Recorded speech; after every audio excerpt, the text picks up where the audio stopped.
What's up, guys? Eating Dubs Fantasy Sports. In this video, I want to talk about the Chiefs versus Broncos game.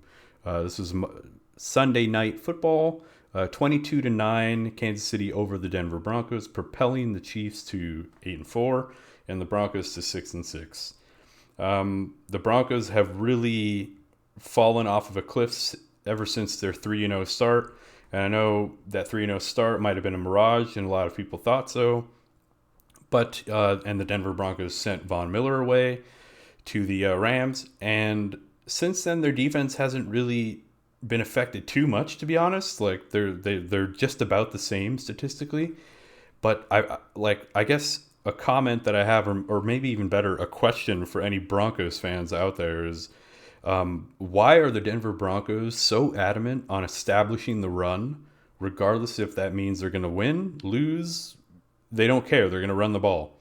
And I know the fantasy community really loves Javonte Williams, and a lot of people really love the type of usage he had yesterday.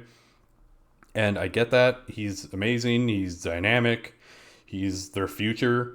But I don't know. It's just confusing to me. Like when I look at the game log, I mean, I watched like the highlights of the game.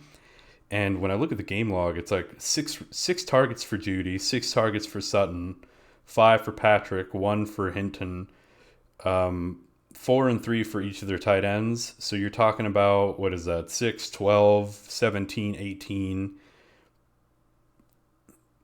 8. Okay, so like 26 targets to everyone else, with Javonte Williams getting 9 receptions or 9 targets, 23 carries. Like Javonte Williams is getting over 30 touches in this game.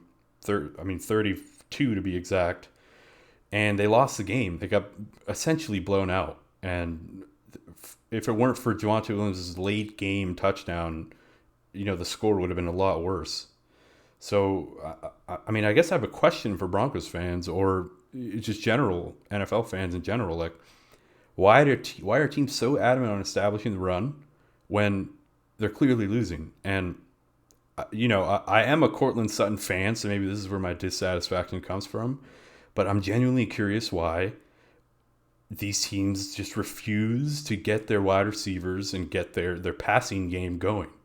Like, the run should open up the pass and vice versa, and I don't know. It's just confusing to me. But the fantasy implications from this game are that Chiefs, most of the studs that a lot of us have been relying on for a lot of the season had, underproduced.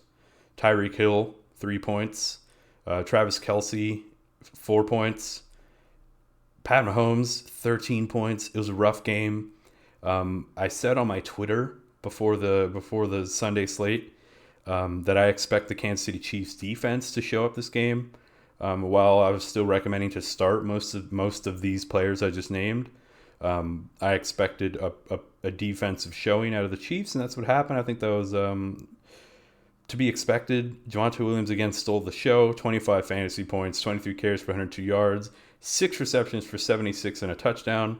Absolutely amazing. He's a beast. The whole fantasy community is just waiting for him to take over. I don't think that's going to happen.